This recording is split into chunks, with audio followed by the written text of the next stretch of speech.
warahmatullahi wabarakatuh. Alhamdulillah pada kesempatan kali ini saya Ning Roswati, NIM 2031800057 dengan rekan saya Muhammad Iqbal Kadarsa, NIM 2031800056,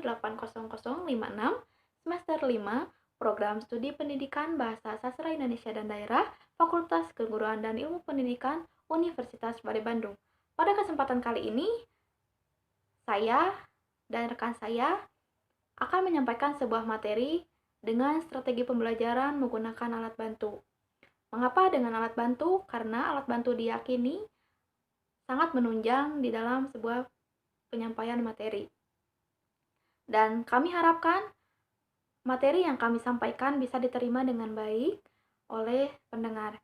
Sebelum lebih lanjut, jangan lupa like, comment, and subscribe channel ini agar channel ini dapat berkembang. Selanjutnya, silakan untuk kalian dapat mendengarkan materi yang akan disampaikan oleh rekan saya. Oke, bismillahirrahmanirrahim. Perkenalkan, nama saya Muhammad Iqbal Kadarsa. Di sini saya akan memaparkan materi mengenai surat. Sebelumnya teman-teman sudah tahu apa itu surat? Ya, mungkin teman-teman ada yang sudah tahu dan ada juga yang belum ya. Mari kita sama-sama mengetahui apa itu surat. Surat adalah sarana komunikasi untuk menyampaikan informasi dari satu pihak kepada pihak lain dengan tujuan untuk memberitahukan maksud pesan dari si pengirim. Oke, yang selanjutnya di dalam surat itu terdapat beberapa contoh surat. Yang pertama ada surat resmi, yang kedua surat niaga, dan yang ketiga surat pribadi.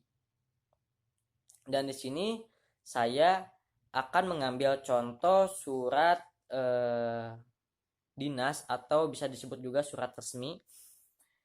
Dan surat yang saya bawakan ini surat undangan, dan adapun bagian-bagian surat di sini itu yang pertama ada kop surat ya. Kop surat di sini biasanya berisi nama instansi, lalu di bawahnya itu ada alamat instansi, lalu di sampingnya ada logo instansi, lalu yang kedua ada nomor, lampiran, dan hal atau perihal. Nomor di sini biasanya nomor dikeluarkannya surat.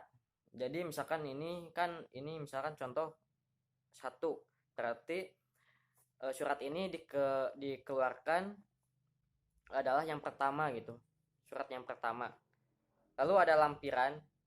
Lampiran di sini tergantung lampiran surat tersebut. Misalkan surat ini kan ada satu lampiran. Nah, kalau satu lampiran itu biasanya ditandai dengan strip saja.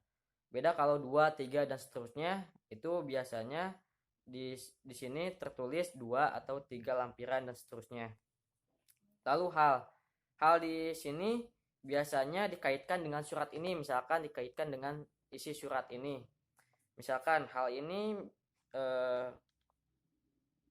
hal undangan silaturahmi. Nah, berarti surat ini mengenai undangan silaturahmi kayak gitu. Lalu yang ketiga ada ditujukannya surat ya. Ini misalkan contoh yang terhormat Bapak Ketua RW dan RT di tempat gitu kan. Nah, berarti surat ini untuk Ketua RW dan Ketua RT gitu. Lalu ada salam pembuka. Dapat ambil contoh, bismillahirrahmanirrahim, assalamualaikum warahmatullahi wabarakatuh. Nah, lalu ada pembuka ya, di sini ada. Lalu ada isi surat di sini sampai sini.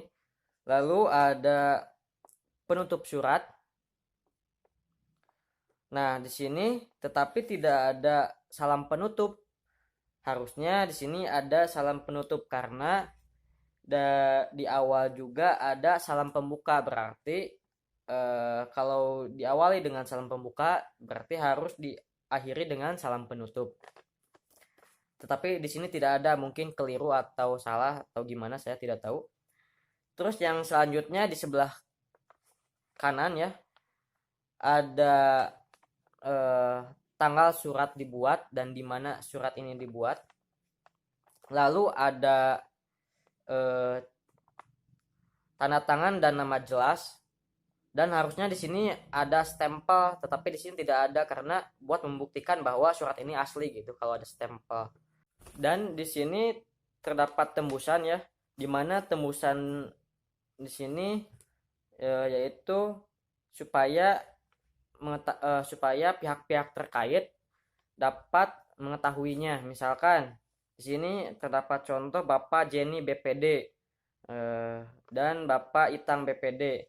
Nah, jadi pihak-pihak terkait misalkan itu dapat mengetahuinya gitu. Misalkan di sini ada juga misalkan Bapak Kepala Desa ataupun Bapak Kecamatan gitu. Seperti itu. Cukup sekian pemaparan surat dari saya. Mohon maaf apabila ada kesalahan atau tutur kata yang kurang jelas ya. Semoga bermanfaat. Sekian dari saya. Terima kasih. Nah, bagaimana teman-teman? Apakah materi yang telah disampaikan oleh rekan saya dapat diterima dengan baik dan dapat dimengerti? Semoga saja materi yang disampaikan oleh rekan saya dapat diterima oleh teman-teman semua. Nah, teman-teman, selain dalam penyampaian materi, ternyata alat bantu juga bisa kita gunakan dalam berbagai macam hal, yaitu kita bisa menggunakannya untuk penyampaian latihan atau soal agar ketika kita memberikan soal latihan kepada peserta didik ataupun siswa tidak menimbulkan perasaan bosan ataupun tidak ingin melanjutkan pembelajaran sampai akhir. Nah, dalam pelatihan di dalam pemberian soal kita bisa menggunakan alat bantu seperti contohnya yang telah saya pilih, yaitu menggunakan karton, yang mana saya menggunakannya untuk membuat berbagai macam bentuk. Contohnya ini ada seperti kepala kelinci, yang selanjutnya ada seperti ikan, yang selanjutnya seperti kepala kucing. Nah, hal ini saya lakukan agar ketika di dalam pemberian soal, peserta didik akan terus tergerak hatinya untuk mengikuti pembelajaran sampai habis. Nah, teman-teman, hal tersebut bisa kita gunakan di dalam nanti proses pembelajaran berlangsung. Sehingga apa yang kita harapkan di dalam penyampaian materi bisa sesuai dengan yang kita harapkan bersama. Sekian yang dapat kami sampaikan, kurang dan lebihnya mohon dimaafkan. Wassalamualaikum warahmatullahi wabarakatuh.